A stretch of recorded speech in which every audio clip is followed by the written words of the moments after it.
tecnologia ela é muito perecível. Então é um mercado que está constantemente aquecido, constantemente com novidade, e aí você tem basicamente dois caminhos. Ou você aceita isso e se vingar nos clientes que você atua, nos projetos que você atua, que você precisa, ou você fica para trás. Porque o nosso grande diferencial aqui está em atrelar o lado técnico com o lado criativo. Destacar duas coisas. Primeiro, a maioria das pessoas acha que inteligência artificial é o chat GPT. Existe uma infinidade ali debaixo do iceberg, debaixo da camada d'água. Por ter uma infinidade, tem uma infinidade de lixo e tem uma infinidade de coisas muito boas. Quem não usa IA hoje está para trás, mas quem usa não está para frente. Ou seja, é o feijão com arroz você estar acompanhando a tecnologia como um todo. Se você souber usar ela, você vai ganhar um funcionário para ficar sentado do seu lado aqui, que não te cobra nada e vai trabalhar 24 horas por dia para você. Mas você tem que saber direcionar. Meet Andre Brunelli, CEO of Vertice Web Studio, co-founder of TaskRush. For more than 15 years, he's pushed the limits of technology, management, and digital transformation. This is the story of a visionary shaping the future. Bem-vindos ao Inevitable Cast. Esse podcast é patrocinado pela Inevitable Flow, uma consultoria especializada em ajudar empresas de arquitetura, engenharia e construção a conquistar um fluxo previsível de leads qualificados e escalar suas operações com automações inteligentes de processos. Através de soluções de IA, a Inevitable Flow combina prospecção estratégica com automação para que empresas aumentem sua receita sem depender apenas de indicações incertas ou da necessidade de contratar grandes equipes. Para saber mais e agendar uma consulta gratuita, basta clicar no link na descrição do episódio.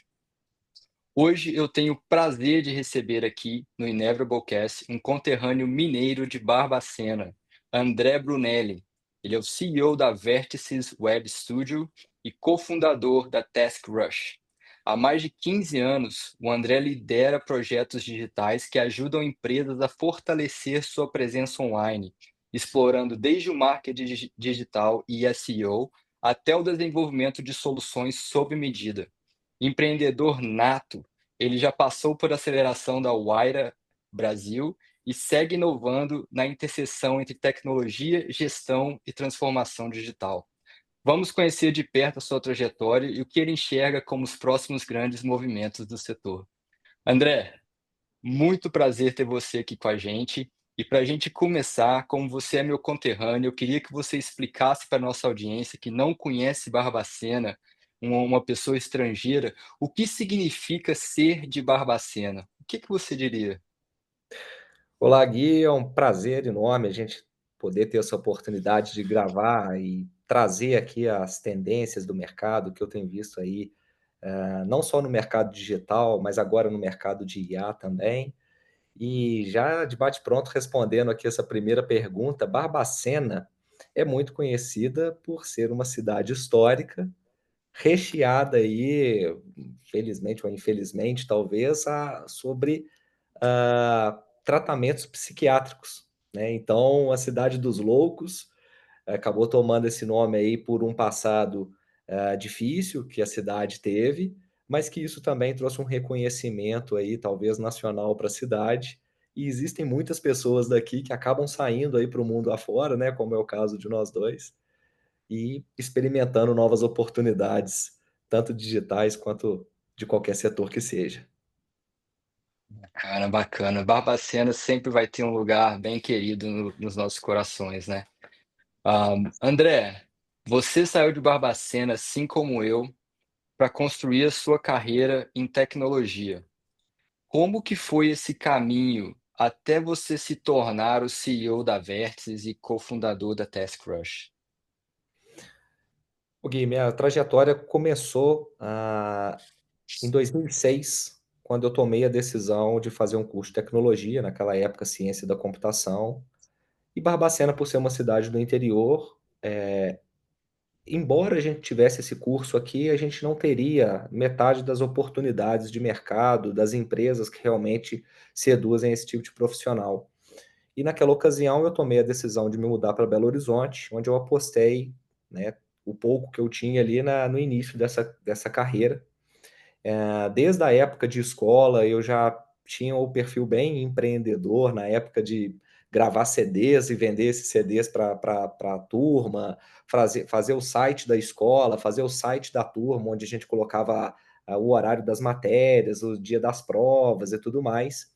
E isso foi fortificando à medida que eu, de fato, me mudei para Belo Horizonte e comecei a fazer a faculdade, onde ali sim as portas se abriram para ter contato com as primeiras empresas onde a gente conseguiu atuar no mercado, né, desde a forma ali de estágio, das primeiras oportunidades, e naturalmente as coisas foram caminhando para que esses freelas pequenininhos daquela época ali começassem a se tornar os primeiros clientes. Então eu gosto de brincar, inclusive com o meu sócio atual, que a primeira oportunidade de mercado que eu tive, profissional, eu fui estagiário de quem hoje é meu sócio, né? Naquela ocasião, a gente, 2008, 2009, a gente começou a ver uma oportunidade de trazer a parte de prestação de serviço de tecnologia da informação, que já existia com bastante relevância naquela época, mas não com os diferenciais que a gente trabalhou naquela ocasião e trabalha até hoje, que é uma pegada de desenvolvimento bem personalizado, entender a dor do cliente e trazer um pouquinho também do lado consultivo, ou seja, às vezes a gente escuta muito do cliente a vontade de ter um determinado projeto, que seja um site, um sistema ou algo do tipo, mas que esse cliente muitas das vezes não está respaldado do que está sendo útil no mercado, das oportunidades. Então, a gente sempre inclinou para esse lado consultivo também, de mostrar para o cliente as oportunidades e as opções de investimento que melhor atenderia aquela necessidade. Então, a minha jornada começa ali, muito antes de 2010, com esses freelas que eu tinha de forma pessoal aqui, e que no mercado maior, ali na capital, eu comecei a ter a oportunidade de fazer com que esses projetos crescessem e automaticamente também uma necessidade de ter mais gente me ajudando na construção desses projetos para que tudo começasse a partir dali. Bacana, cara.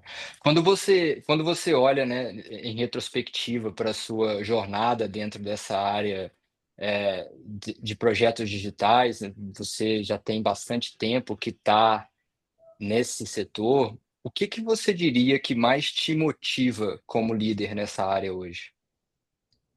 Primeiro, pelo fato da gente trabalhar com tecnologia, a tecnologia ela é muito perecível. Então, algo que a gente idealizou lá atrás, às vezes o ano passado, no início desse ano, hoje já existem outras oportunidades.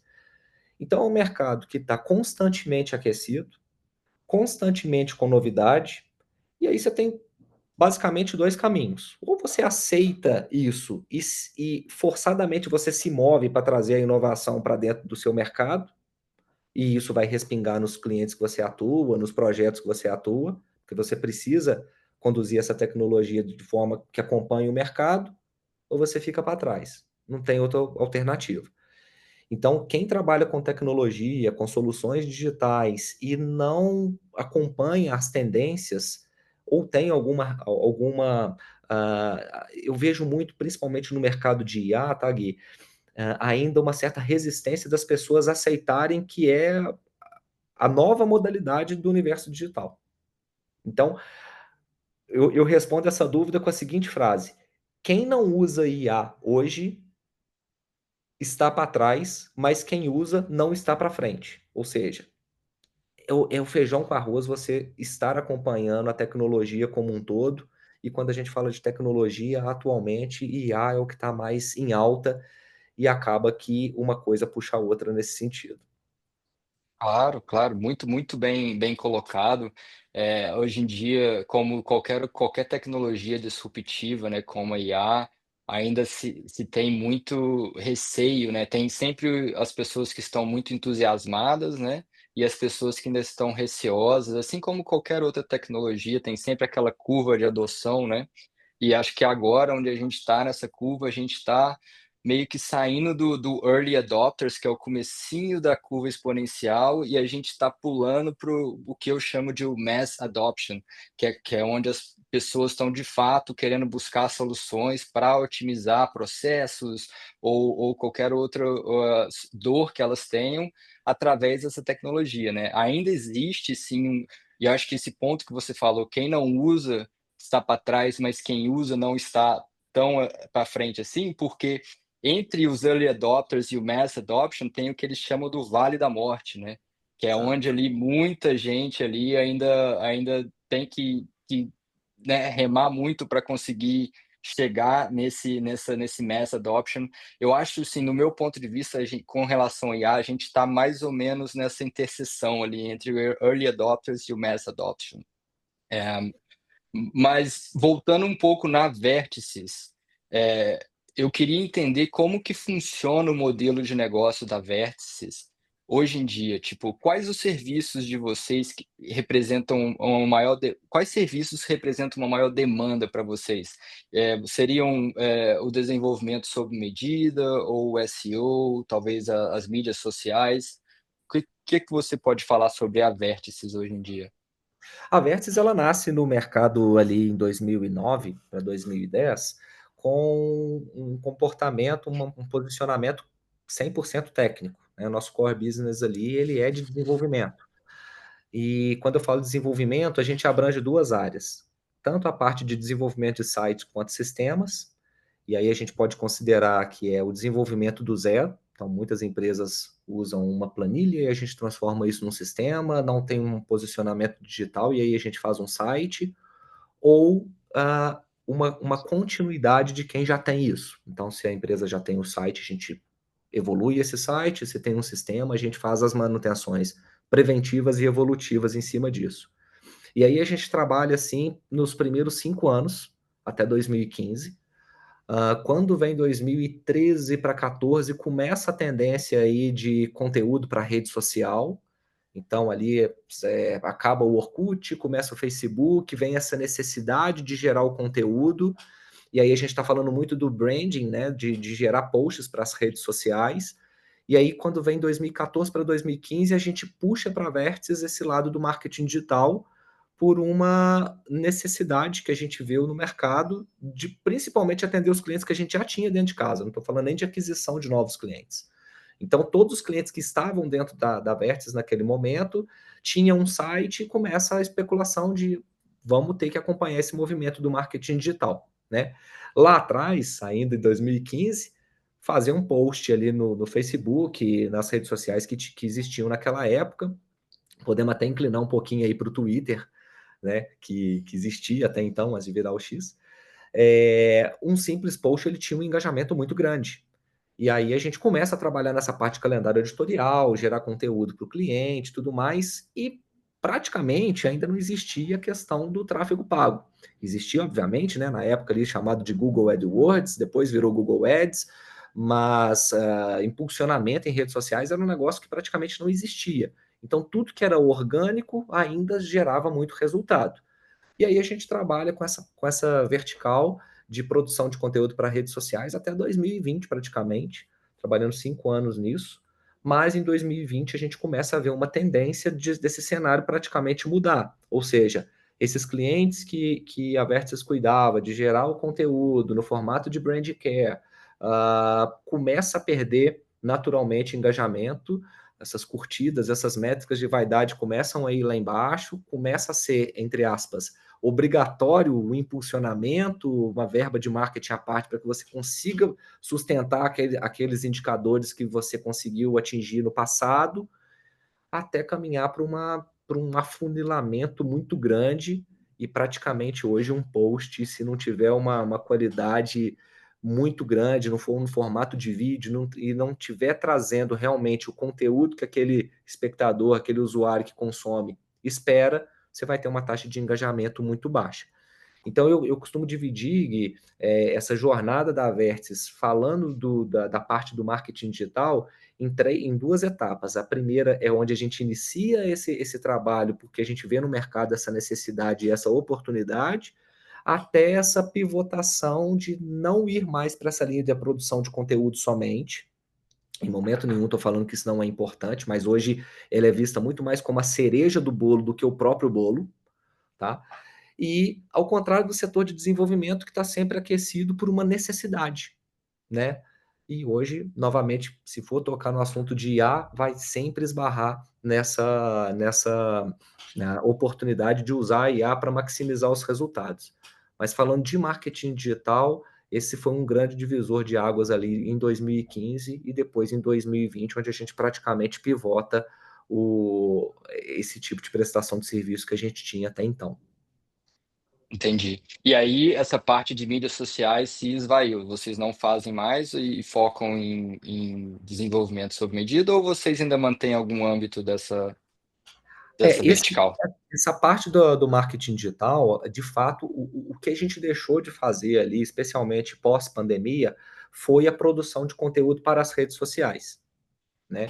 Porque existia um esforço muito grande, e aí quem é do mercado de agência, até as pessoas que usam desse serviço de prestador de serviço e agências vão sentir uma sinergia nisso que eu vou falar agora. Ah, a necessidade de você cada vez mais aportar energia, e aí quando eu falo energia, eu falo financeira e de tempo, acabou praticamente com essa parte da produção de conteúdo. Quando eu falo produção de conteúdo aqui, produzido por agências, Gui, eu estou falando daquele post que ele é atemporal. Ou seja, eu estou falando aqui de uma coisa que pode ser vista hoje ou pode ser vista semana que vem que não tem tanta relevância, né? Agora, quando a empresa produz um conteúdo que é do dia a dia dela, humanizando esse conteúdo, colocando a cara ali de quem está por trás na empresa, a história é outra, né? Só que uma agência e um prestador de serviço, se ele não tiver dentro do ecossistema da empresa, ele não vai conseguir gerar esse calor e essa humanização nesses posts. E aí existe um trabalho grande do cliente pensar no conteúdo que ele quer levar da área dele para pulverizar na internet. Existe uma energia grande do time de design para ilustrar o post, do redator para pensar na copy, e na maior parte dos casos vai ser consumido por uma pessoa que está sentada no sofá, scrollando o celular para cima, e na hora que você passar aquele post para cima, nunca mais aquele post vai aparecer para você. Ou seja, uma energia grande dispensada ali naquele momento. Então, Uhum. o que a gente prega dentro da Vértice é a produção de conteúdo, ela é extremamente necessária, importante, mas ela tem que estar humanizada, ela tem que ser o dia a dia da empresa, e aí você pode fatiar um determinado conteúdo, um vídeo curto, alguma relevância de acontecimento dentro daquela empresa, fatiar isso e distribuir em vários canais distintos, mudando Sim. levemente a linguagem que você aborda em cada um deles. Então, no TikTok eu falo de uma forma, no Instagram eu falo de outra, no LinkedIn eu sou mais formal, e aí você vai adaptando aquele conteúdo de acordo de onde o seu público-alvo gera mais engajamento. Mas sempre com a necessidade de você atrelar um investimento financeiro para que você consiga ter uma pulverização maior desse conteúdo e fazer valer a pena desse esforço, né. Faz sentido, sim. André, quando você olha para a Vértice hoje em dia, você mesmo mencionou, né, a pluralidade de tantas agências de marketing e prestadores de serviço na área. O que você acha que diferencia a Vértice de outras agências digitais no mercado? O Gui, o nosso grande diferencial aqui, está em atrelar o lado técnico com o lado criativo. A maior parte das agências, e aí não tô falando que é certo ou errado, é um dado, elas ou são, de publicidade, se inclinam ali para a parte de publicidade do marketing como um todo, ou elas são extremamente técnicas. Então, o nosso diferencial aqui é fazer com que aquela empresa, aquela pessoa tenha visibilidade na internet. Então, a gente costuma pegar desde o início, ou seja, a pessoa e a empresa não tem absolutamente nada, a gente constrói essa marca, constrói o site e a gente cuida do pós-projeto. O pós-projeto entra Sim. nessa parte toda do marketing digital. Então, quando esse cliente tem uma necessidade de fazer uma alteração no site, nós estamos aqui para isso. Quando a gente está falando de rede social, dos anúncios, Google Ads, funil de vendas, agentes de conversação, a gente está aqui para isso. Então, unir essas duas pontas é o que é o diferencial da Vértice há muitos anos. Então a gente olha não só para o lado técnico, mas para o lado da criação e de como que essa mensagem vai chegar, como é que o Google vai enxergar essa empresa no seu posicionamento orgânico. Tá? Então, todo site que a gente faz hoje, a gente já faz ele pensando em como é que o Google vai enxergar ele. Quem contrata uma agência que só vai cuidar do site, essa agência vai entregar o site, publicou. Se você precisar de um trabalho de SEO para você melhorar o seu posicionamento orgânico, é uma outra história. Se você precisa É. criar um anúncio específico para levar a gente para esse site, é uma outra história. E aí aqui a gente trata de uma coisa só, um pacote só, como uma solução única, porque o cliente, na maioria das vezes, não vai ter esse grau de noção de onde precisa colocar energia no projeto dele para que ele tenha relevância digital e que a conta se feche, né? Que ele retorne o investimento dele ali como um todo. André, muito interessante isso e de fato agrega muito valor de você ter uma empresa do tipo boutique que pode tanto atuar em diversas áreas. E eu fico imaginando como que vocês estruturam esses processos internamente e a gestão do time em projetos que envolvem tantas disciplinas diferentes assim.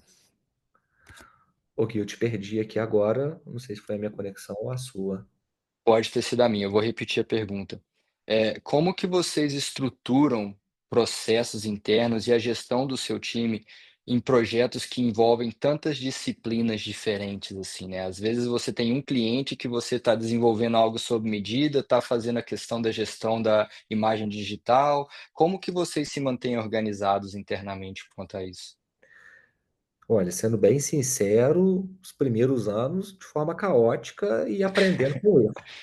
Ninguém chegou aqui e plantou a sementinha do conhecimento e foi 100% na tentativa e erro. Então, assim, nós erramos, de 10 anos para trás, nós erramos muito para acreditar que hoje a gente chegou no gabarito ali e hoje a gente tem um processo otimizado nesse sentido, né?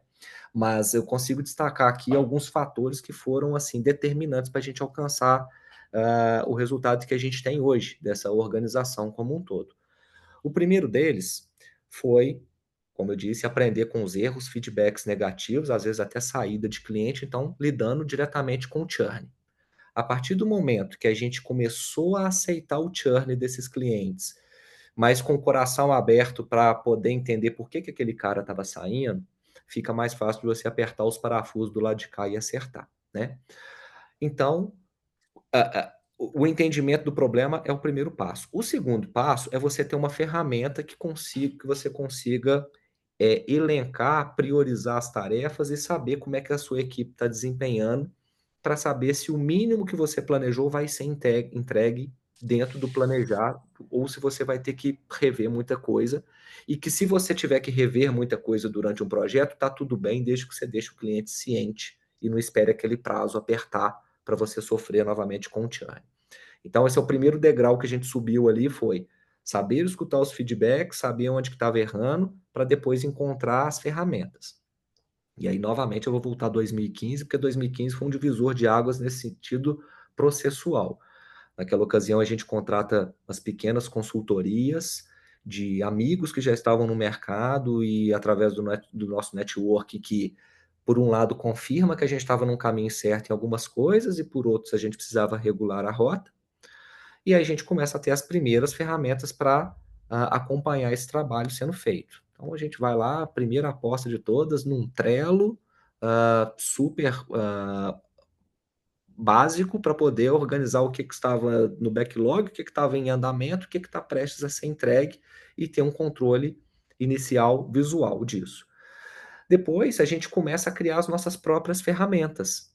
Então, foi daí que nasce o Task Rush, né? O Task Rush é uma startup que nasce dentro da Vertis, ali em 2021. A gente começa a desenvolver o Task Rush pensando em resolver uma dor da Vertis inicial, e isso começa a criar um corpo tão grande que depois vira outro CNPJ. Então, o que o Task Rush é hoje em relação à essência dos 10, 15 anos passados da Vertis? É pegar toda essa bagagem dos erros que a gente cometeu e transformar isso numa ferramenta super fácil de usar, onde nessa ferramenta você vai controlar, controlar no bom sentido da palavra, as tarefas do time que está trabalhando com você, os prazos daquele projeto que você está atuando com o cliente e a visão financeira de todos os projetos. Então, através desse bate-cabeça que a gente tem no passar do tempo, a gente tem a ferramenta hoje que a gente consegue ter uma previsibilidade muito boa se aquele projeto vai dar lucro ou prejuízo, se ele vai atrasar ou não, quem da equipe que está sobrecarregado, quem que está ocioso, quem que está trabalhando na plenitude. E aí, através disso, você vai debatendo com a equipe, vai cruzando os feedbacks que você está ouvindo do cliente, está ouvindo do time de colaboração, e vai batendo com esses dados da ferramenta, mas que nada adianta você ter a melhor ferramenta do mundo se você não tiver esse processo meramente adequado.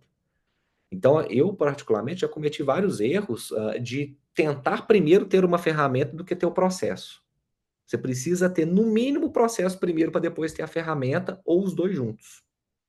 Mas quem preocupa só com a ferramenta, é natural que a ferramenta morra por si só, porque você não vai ter o hábito de abastecer ela e analisar os dados que ela vai gerar para você ali. Então, eh, já misturando um pouco ali do Task Rush, como é que ele nasce, mas falando de processo, inevitável, não falar sobre isso, né, que acaba que a gente erra muito, mas os erros foram super valiosos para a gente saber que hoje a gente acerta mais do que erra. E hoje a gente tem uma ferramenta que comprova isso. Bacana, bacana. André, você falou um ponto muito interessante, essa questão de mapear os processos e colocar os processos no papel, o que a gente chama de SOPs, né? Muita gente às vezes vê, muitos gestores de empresas veem problemas e eles pensam, eu preciso de um sistema ou eu preciso de mais pessoas para resolver o meu problema, mas quando ele vai e ou contrata esse sistema ou essa pessoa e ele não tem os processos bem definidos, o caos só aumenta. Porque, né, então, assim, os processos, eles de fato, eles vão dizer, eles comem as contratações no café da manhã, vamos dizer, Exatamente. muito importante. André, pode colocar um pouco de luz, um pouquinho em quais tipos de clientes vocês atendem hoje, tanto na Vértices e talvez você pode também, já que, você, mencionou a Task Rush, falar um pouquinho também de onde você tem visto a Task Rush, agregar mais valor, qual setor você tem visto que tem beneficiado muito dessa solução também? Perfeito. Hoje na Vertis, né, nós somos uma agência de prestação de serviço. Então, o nosso serviço, principalmente por a gente não ter nada produtizado, a gente não tem escala. E tá tudo bem. Isso foi um posicionamento que a gente definiu lá atrás, ah, onde a gente pesou muito entre ter clientes fiéis que ficassem com a gente no longo prazo e isso trouxesse uma sustentação legal, linear, do que simplesmente vender produtos de caixinha e sofrer muito com churn e tudo mais. Longe de mim querer criticar esse modelo, eu acho que é super válido, foi só uma questão de posicionamento nosso ser um prestador de serviço. Quando a gente fala do público-alvo da Vertis, a gente está falando de médias e grandes empresas. Então, hoje aqui a gente atende a Unimed, a gente atende a CVC, já atendemos a TIM, e ao mesmo tempo já atendemos empresas que não têm nome, mas são relativamente grandes, em municípios, em estados. Então, a gente atende desde e-commerce até sistemas personalizados. Por exemplo, a Unimed, um cliente nosso aqui há mais de 10 anos, a gente criou todo o alicerce de plataforma de educação corporativa dos funcionários da Unimed Belo Horizonte. Então, hoje a pessoa está lá como uma secretária, ela precisa passar por qual que é a palavra? Uma sequência de cursos que vão capacitar ela para que ela desenvolva a função dela da melhor maneira possível e que ela possa ter uma condição de crescimento da carreira dela dentro da organização. Então, é uma plataforma que visa a promoção de conhecimento interno, ou seja, nichado, baseado no conteúdo daquela empresa, daquela competência, daquela cadeira. E, ao mesmo tempo, atendemos aqui pessoas que por anos trabalharam a vida inteira usando planilhas descentralizadas, offline, e que a gente transforma isso em ativos digitais e várias vezes já aconteceu do cliente criar um sistema dele que foi capaz de virar um produto para o próprio cliente. Ou seja, validamos a ideia ali, resolveu um problema do cliente, aquilo ali acabou virando um produto para esse cliente vender para os outros clientes deles.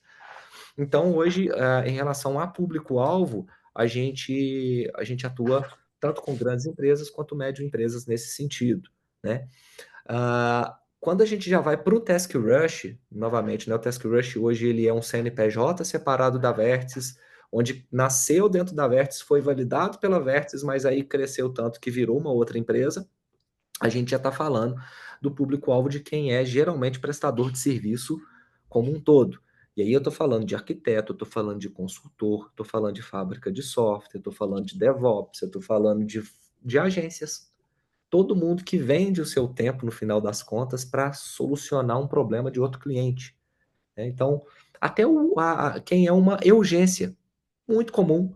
O camarada trabalha na casa dele, sozinho, e ele faz o comercial, ele faz a execução, ele entrega para o cliente, ele faz a reunião, ele escuta xingo de cliente, ele é tudo, ele é o CS, ele é o estagiário e ele é o dono ao mesmo tempo. E aí, como é que é empregado o tempo desse cara no projeto? Aquele sentimento que a gente tem, nossa, eu cobrei X para fazer um projeto aqui e esse cliente está me atormentando aqui, ele não para de me mandar o WhatsApp, me liga o tempo todo, é e-mail o tempo todo, eu estou o tempo todo apagando incêndio para ele. Aí você fica com aquele primeiro sentimento, será que o que eu estou cobrando desse cliente está fazendo sentido?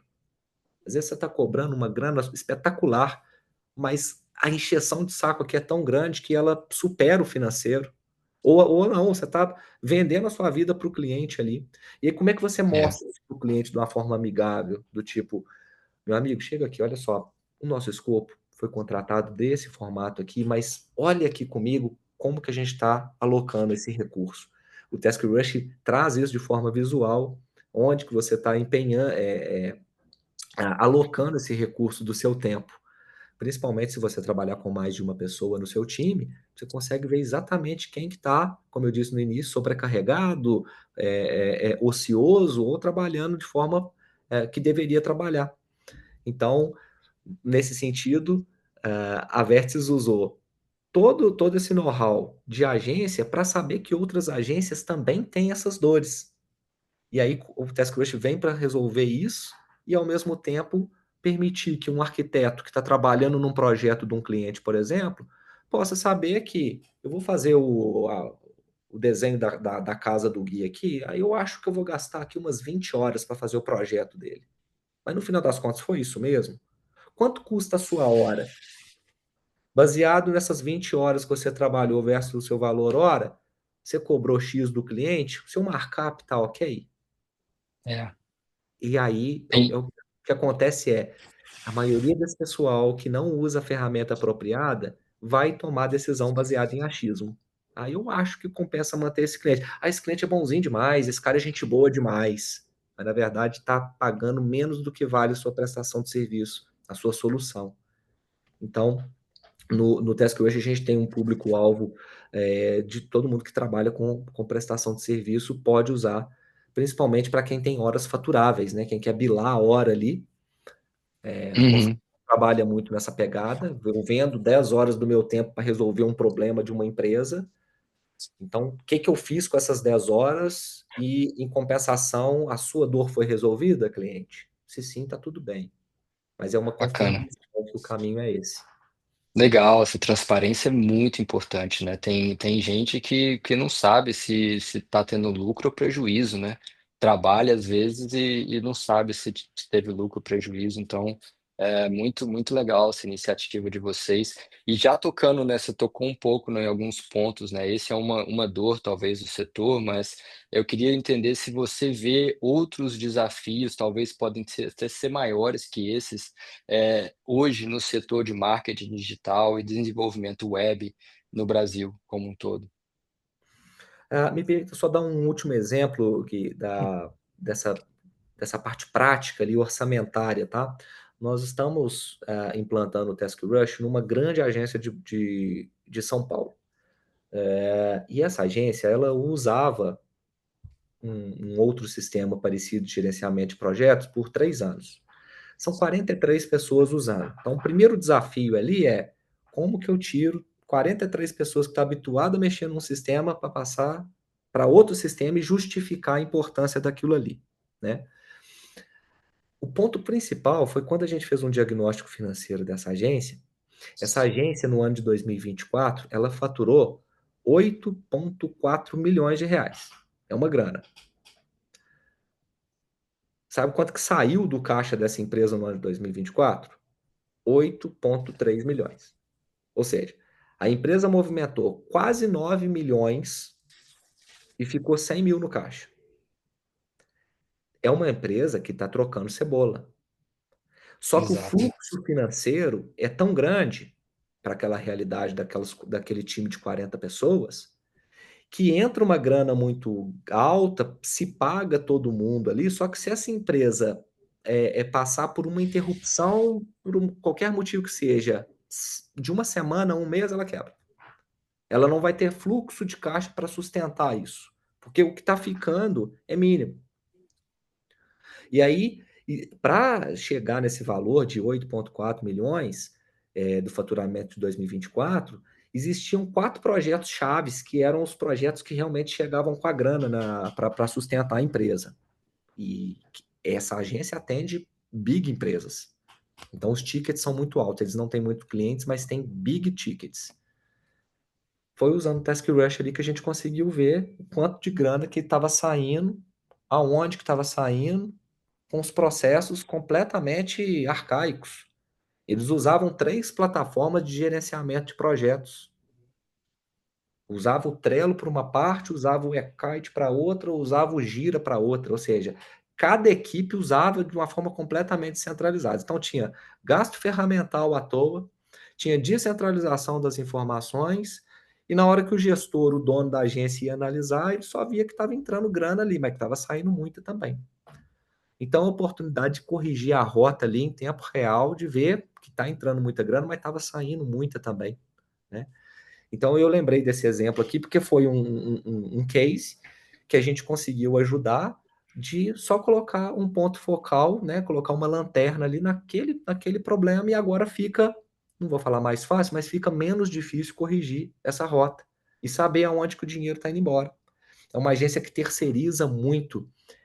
Dessas 40 pessoas, arrisco dizer que 10 são freelas. E o freela é Uhum. legal porque ele complementa algumas partes do projeto com muita relevância, mas se você tem uma agência e você vive só de terceirizar o freela, e se você não medir isso financeiramente, você vai derrapar, né? Então a gente colocou o ponto focal nisso, e aí a gente conseguiu fazer um diagnóstico que tudo bem ter o time de freelas, mas que a gente consuma freelas até um determinado ponto. Faz todo sentido, cara. Que case bacana, André. Parabéns mesmo. Esse foi o principal que a gente teve até hoje de uma empresa que tem grana, mas tava indo para o ralo, não estava ficando nada no caixa. Muito louco, né? Como que pode movimentar tanto dinheiro e depois e não tem lucro praticamente, né? Exatamente. Hoje em dia é normal, né? Quando eu entro às vezes numa empresa, num cliente, eu olho o financeiro também, né? Um dos primeiros lugares onde você quer colocar a luz ali para entender a saúde da empresa, e você vê que eles estão operando com uma margem de lucro de 5%, de Exato. 10% quando eles estão comemorando um bom lucro. É muito difícil sobreviver assim, igual você falou, você sobrevive, mas dá algum percalço no caminho e desanda tudo, né? Exatamente. Exatamente. Hoje no Task Rush, o parâmetro de margem de lucro ele é parametrizável. O que que significa isso? Se você contrata o Task Rush, você pode definir a margem de lucro que você quiser, de 1 a 99%. Mas ele vem setado por default, por padrão, 50%, que é o que a gente acredita que é sustentável de você ter receita. Então, todos os indicadores que ficam abaixo de 50%, eles já ficam vermelhos ali, chamando uma atenção do gestor para confirmar se é aquilo mesmo. Mas, novamente, é totalmente flexível. Tem empresa que trabalha ali, como você falou, com 5, 10% e está rindo de orelha a orelha. Mas é difícil, né? Como é que você tem uma margem tão pequena para sustentar um negócio como um todo, né? Exato, é um grande desafio isso. E aí você comentou desse case de seu aí é interessante, porque é uma empresa que usava 3 softwares diferentes, muito provavelmente eles não conversavam entre si, e o que gerava retrabalho, comunicação erradas entre o time. E aí agora, né, fazendo um link agora, um gancho com o que você tinha falado no começo sobre a inteligência artificial, como que você vê o impacto da inteligência artificial no desenvolvimento de softwares, no desenvolvimento de soluções para empresas, hoje em dia?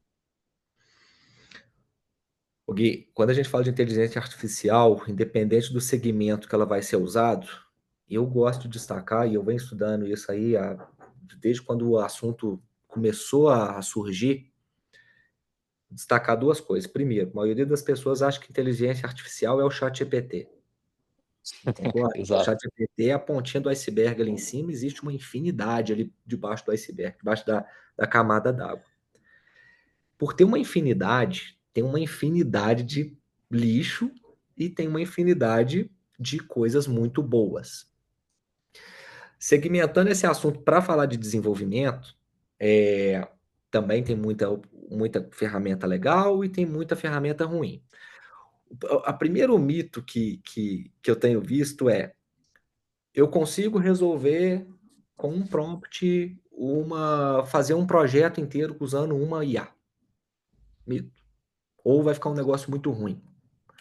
No mínimo, para você construir algo sólido, você precisa primeiro saber o que é que você está fazendo e saber quais você vai usar em qual momento para você acoplar as partes desses entregáveis e virar um todo.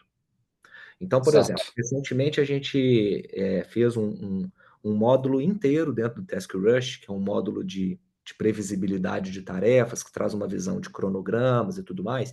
E esse módulo foi 100% feito com IA. Foi o primeiro módulo que a gente fez como experimento usando IA. Só que o primeiro passo, se esse módulo ele não tivesse sido extremamente bem brifado, seria construído um lixo eletrônico ali, ou as partes dos módulos não conversariam. O contexto é muito importante, O né? contexto é muito importante. Então, assim, a gente gasta mais tempo colocando as ideias ali, entre aspas, no chat GPT para você conseguir fracionar e criar um to-do list para você poder atacar e criar o que você quer, né? E você precisa ir acompanhando, porque a IA, e aí posso elencar aqui talvez o Lovable, posso elencar aqui o Cursor, o Cloud Code, que são aí as mais aquecidas nesse momento que a gente está conversando, mas pode ser que na hora que o podcast vai para o ar já tenha milhares de novidades, mas essas são as mais famosas agora, né? Se você não ficar de olho e entender a arquitetura do seu software que está por trás, ele vai construir um lixo. O lixo, quando eu digo lixo eletrônico, do sentido de falta de padronização. Então, a IA vai criar um arquivo CSS dentro da sua aplicação, mas se você não especificar que todas as classes têm que ter um nome em inglês e que tem que ter comentários aqui, e que a pasta pertinente a esse tipo de arquivo fica aqui, ou seja, se você não passar o caminho das pedras para a IA, ela vai fazer do jeito que ela achar que tem que fazer e vai colocar um monte de coisa aleatória. Ou seja, coisa que eu escuto todo dia. Você acha que IA vai substituir o ser humano? Eu falo, depende. Se você souber usar ela, você vai ganhar um funcionário para ficar sentado do seu lado aqui, que não te cobra nada e vai trabalhar 24 horas por dia para você. Mas você tem que saber direcionar. Então é igualzinho você contratar uma pessoa. Se eu contrato uma pessoa e delego e não acompanho, a chance de dar certo é muito pequena. Se eu contrato a pessoa, treino ela bem, delego e vou acompanhando, vou dando feedback, vou ficando de pertinho, ela potencializa o meu resultado. Então, IA é a mesma coisa. Então, IA de desenvolvimento hoje está sendo absurdamente a escala e a proporção que isso está ganhando. Em 30 dias, assim, você consegue ver uma evolução gigantesca da, da, das máquinas que estão por trás ali, né? E E também que você começa a ter uma percepção de eu preciso fazer tal coisa, eu uso o ChatGPT, eu preciso fazer tal outra coisa, eu uso o Gemini, enfim, saber usar a IA apropriada para aquele fragmento, para que vários fragmentos concluam na tarefa do módulo específico que você quer construir. Esse é o diferencial hoje, assim, de quem está usando IA, é saber usar, é saber conversar com os prompts certo. E aí me permita fazer um parênteses aqui, que pelo, assim, isso é um sentimento meu, tá? Eu tenho visto que o público desenvolvedor é o que mais está tendo dificuldade de usar as IAs de desenvolvimento, porque geralmente são pessoas que têm dificuldade de comunicação. E aí o cara vai bater um prompt do tipo, faça a tela tal com um gráfico tal. Pô, vai vir um lixo. Agora, se você especifica, aqui está minha aplicação, essa tela está listando tais informações, eu quero colocar um botão cinza na parte superior, e ao clicar nesse botão vai abrir um menu assim, assim, assado, que vai conversar com essa tabela no banco de dados. Ou seja, se eu crio um documento de requisitos para que a IA siga o passo a passo do processo de boas práticas que a gente está pedindo e sugerindo, a chance de você ter uma assertividade maior é imensa, e aí você vai só apertando um parafuso ou outro para testar e garantir que aquilo ali está conversando com a aplicação como um todo. Ou seja, evitar fazer aquele Frankenstein ali para você fazer vários pedacinhos e depois juntar num todo, é o que a gente vê que tem tido uma produtividade melhor, sabe? André, eu acho que você desenhou agora ali meio que um caminho para usar a IA que acho que muita gente precisa escutar. E eu fiquei aqui comigo com um gostinho de quero mais aqui, de querendo te perguntar várias outras perguntas para entrar mais a fundo nisso tudo. Então, assim, eu já acredito que um segundo episódio da nossa conversa ele vai ser necessário. E a gente se aproximando aqui do final dessa conversa, eu queria te perguntar, olhando no horizonte de 6 a 12 meses, né, o que você está mais animado, com relação a Vértice, com relação a Task Rush ou com relação a qualquer outra coisa que a gente não falou aqui? O que que está te animando para esse futuro próximo? Sem sombra de dúvida, novamente, IA, esse é o assunto do momento, mas como é que a gente vai fazer isso na prática? Hoje, o time da Vertex já usa IA para muitas coisas, só que de uma forma, como eu posso dizer, não tão padronizada. Então, alguns desenvolvedores usam uma ferramenta, outros usam outro, e está tudo bem, não tem certo e errado nesse sentido, não. Só que a partir do momento que a gente padronizar os conceitos, as boas práticas, fazer com que esse colaborador tenha um incentivo financeiro também para poder usar as licenças com as licenças pagas e automaticamente você usar IAs melhores, é isso que a gente vai pregar agora em 2026. E a consequência disso, de forma prática, vai ser uma possível redução de custo para o cliente. Então, algo que a gente levaria mais tempo, a gente vai conseguir entregar mais rápido e, consequentemente, você consegue reduzir o custo. E talvez, mesmo que a gente não diminua o custo por cliente, a nossa margem aumenta, porque a gente vai fazer mais usando menos, sem a necessidade Exato. de contratar mais. Então, hoje a gente enxerga a IA, principalmente no setor de desenvolvimento, como uma forma de potencializar todo mundo que já está aqui dentro, sem a necessidade de contratar mais.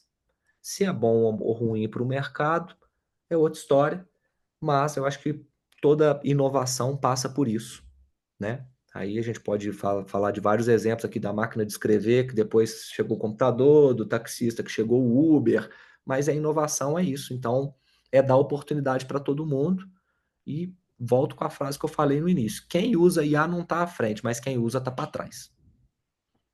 Eu acho que uma ótima frase para a gente encerrar essa conversa hoje aqui.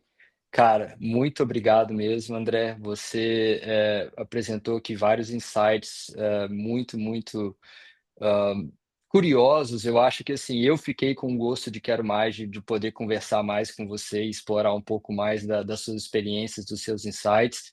Eu espero que também a audiência também esteja tão animada quanto eu estou já para uma potencial segunda conversa. Então, eu agradeço o seu tempo e a sua disponibilidade para conversar com a gente, cara. Foi um prazer. Foi um prazer, Gui. E aqui, se deixar, a gente vai ficar falando até de noite. Tem muito assunto. Obrigado pelo convite, pela sua oportunidade de colocar o meu singelo ponto de vista aqui do mercado de 16 anos na prática aí, tá? Muito obrigado. Bacana. Esse foi mais um episódio do Inevitable Cast. O podcast é patrocinado pela Inevitable Flow, consultoria que ajuda empresas de arquitetura, engenharia e construção a gerar um fluxo constante de leads qualificados e escalar suas operações com automação inteligente de processos e soluções de IA. Se você quiser saber mais como aplicar essa estratégia no seu negócio, acesse o link na descrição e agende uma consulta gratuita. Até o próximo episódio.